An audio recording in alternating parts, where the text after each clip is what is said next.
नमस्कार दोस्तों। जब हवा में सांस की जगह जहर घुला हो, जब पहाड़ माफियाओं की भूख मिटाने के लिए समतल किए जा रहे हो और जब सड़कों पर न्याय की जगह भ्रष्टाचार का नंगा नाच रहा हो, तब क्या आप गर्व से कह सकते हैं कि मेरा देश महान है?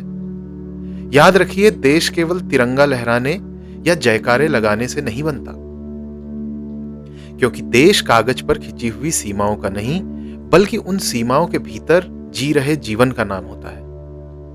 आज हम जिस खोखली भारतीयता का चोगा ओढ़े बैठे हैं, जहां अरावली के फेफड़े छीने जा रहे हैं और भ्रष्टाचार हमारी रगों में समा चुका है, ऐसे ही किसी दौर की आहट कालजयी कवि सर्वेश्वर दयाल सक्सेना जी ने दशकों पहले ही सुन ली थी।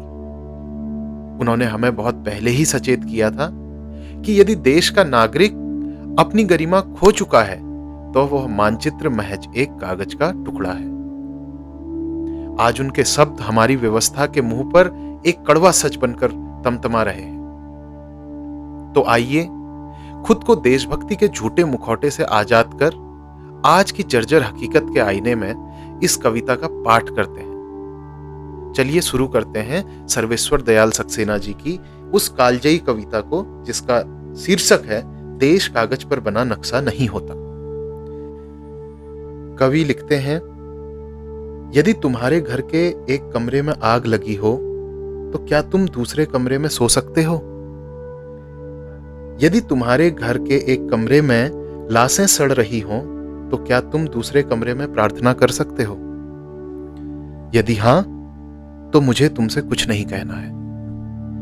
देश कागज पर बना नक्शा नहीं होता कि एक हिस्से के फट जाने पर बाकी हिस्से उसी तरह साबुत बने रहें और नदियां, पर्वत, शहर, गांव वैसे ही अपनी अपनी जगह दिखें, अनमने रहें। यदि तुम यह नहीं मानते, तो मुझे तुम्हारे साथ नहीं रहना है। इस दुनिया में आदमी की जान से बड़ा कुछ भी नहीं है, न ईश्वर, न ज्ञान, न चुनाव। कागज पर लिखी कोई भी इबारत फाड़ी जा सकती है और जमीन की 7 परतों के भीतर गाड़ी जा सकती है। जो विवेक खड़ा हो लाशों को टेक, वह अंधा है। जो शासन चल रहा हो बंदूक की नली से, वो हत्यारों का धंधा है। यदि तुम यह नहीं मानते, तो मुझे अब एक क्षण भी तुम्हें नहीं सहना है।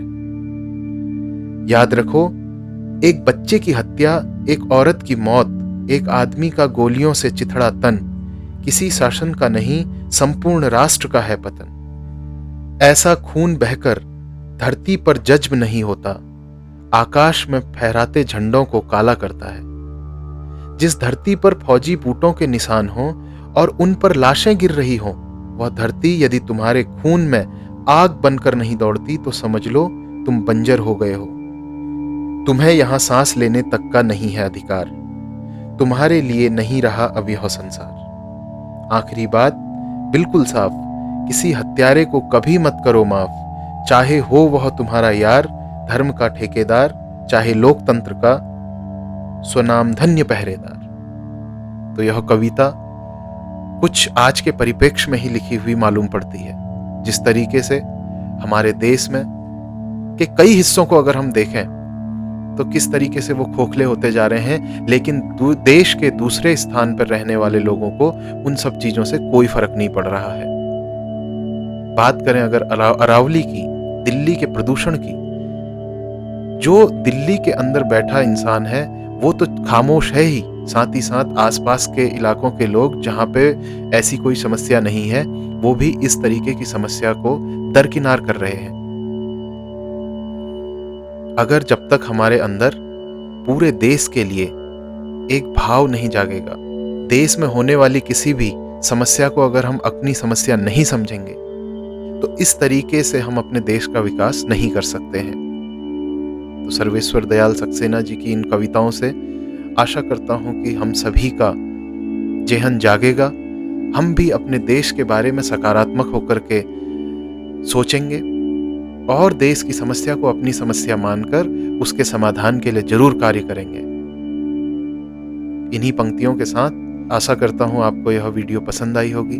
अगर यह वीडियो पसंद आई है तो लाइक कीजिए, चैनल को सब्सक्राइब कीजिए और बने रहिए अगली वीडियो के लिए। तब तक के लिए नमस्कार।